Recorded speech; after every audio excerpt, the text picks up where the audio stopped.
Hello, so piu na nauti ho zo sina bon chavin ni khopa. Tunin khwa kamasanga imu ho hi. Ke pa thil pi Christmas gift a ding a hi in. Hi chu ko hin thonham itia hi le more a ku na nu te taw khom na kiloi khom ho in. A hin to khom wa gam nga ho kai dalang CHINGDAI AREA lang hi in. Khamen lok a hi in. Ki ho disisia hi. Kan ki ho uvin a hi le ki pa ta khat chu amhon jong langa dinga hi thilgun an nei bangovin tunin ni khuhin ke ma sa te in ka ga receive ta a hi hi che ki thopi na hin pi ho cha te ho ki thopi na hin pi ho list so hi a hi le a khat na a hanna prayer TBA church Moreh Lukhuh 70 piece ki pa omin TBA hobung ho akona hana prayer team ho akona chu 70 piece in Abigail prayer team KBC church Moreh Lukhuh 50 piece ahi Emmanuel prayer team akunin Moreh what number 1 Khuttom 4 packet ahi chuta jole nu Hoikho Hotel akunin Khuttom packet khat ahi chuta jole nu Neilhing pharmacy ama akuna hi 70 piece ahi chuta jong le agup chan na en nu Lamneng Lhungdim chule nu Vahneng Misao Khuttom 1 packet khatin achai na hin thu cheng khat hin ji uvin chate ho hadun lang hangjing un damsel tawin boy a hin ti uvin ke pa mama jingi nu te hon hit banga to go ne hin newa na chate dingwa na taw kiu se hilowa tunin kho azong hi Christmas gift dinga nang hon nei hin pi na chungwa ke pa thu sang ta ka hin phung uvin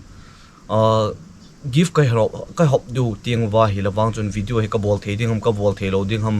wang ka hepon hi zong le ka bol the lo dis ka het chit lo we je achu hi chlai muna hi ama sapiana dinga ke pa thu pate cha ka hin gol to a ke pa thu ka hin se hi in tu din mun hin zong ka ke hin ka hom tu chat nai po in gal dot hi in khamen lok hi in chuta ho sapu mo hi in CHINGDAI AREA to ho cc bon chawai kain hop tu ding ka hin pi do ding hi in ki pa menu nu te ho in taw no jong nei man pi ovin chuta zon Christmas gift de jong na cha te ho nei hin thot ki ovin ke ho hin kho hi zat le nam mi pi te hin kho veng tup jing dinga panla ka hi ovin ke ho bo se ka hi bovin muntin gamtin na front line muna ho hi zat le nam mi pi te hin kho veng tup jing ding le nu naw chapang lungmun sa dinga hin kho phalnga ma ki pi a kanup sa diu lai ta ka hin kho wa jong ka ki pa naw ka enjoy the diu lai ta ajong hi cho dal ha a nam pi gam nam mi pi te hin kho hi veng tu ma hin kho mang ka hi uvin ka ki pa uve tu ni ne kho a nang ho in hi chi ho gi phone na hon ne hin pi uwa na cha te ho vin ka ki santi ngwa hi le loi le gol loi le pai te hon jong chang wala wang ka hin sei thei lo ding nu te hon jong chang walin wang hin sei thei lo du hi nu te akuna kuna cho hi le cha te ho hadun lang hangjing win hi chinu te hon eihin pi o Lukhuh ahin Khuttom ahin Colgate ho ahin ipi iki santi ngwa hi le ki pa na thil hi hen a thil hi man hom cha hi mei the man tam hi mei the a hi lowal hoi mei the hoi lo mei the mit vet dinga hi zong le ki pa thil pi a thil hi santi nga hi le sumtam pi e ki pi sangwa lo pi zo hi in he ji chun hi chi hi Lukhuh ahin Khuttom ahin iza ka hi I hat naw hi hen lang I han naw hi hen lang I ki ngailut be chi naw hi hen lang nu te a kuna gift yong a hi in nu tian cha te angai lut naw jong ave sa hi in he ji chun hi chi I chan tiang wa hi zon ke pa ta ai ki san diu gam nga naw I pat tho diu I hat jing na diu I han jing na diu a hi gam le na ma ding ha panai pan jing diu a hi he ji chun lungtha se po hi te izat le nam mi pi te ho nu naw chapang lungmon sa ding hi win nu te ho I hoding ataw jing win chuta zong le hobung tina hin I hoding in mi ataw jingi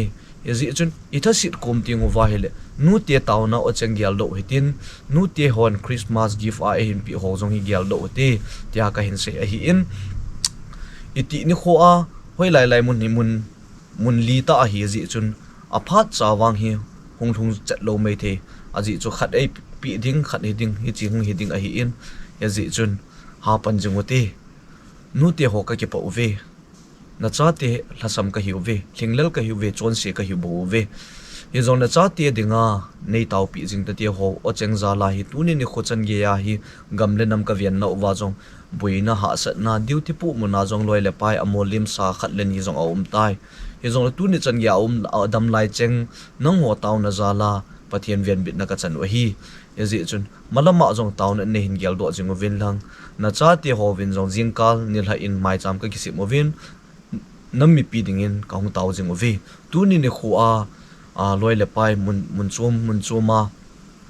ho zo si zong no one zong gift na mu dio mun chuma ko na zong gift na mu dio hi ezi chun thiliza ka i mu zo si hi i hat nau hi han i han nau hi han nam pia dinga i pot thona dio hi han a chaina penin nu te taw khom na kiloi khom Moreh wang ko a mo zo si zong dam sil selo vin lang na chung cheu wa ki pa thu sang ta kain se ka ki pa ve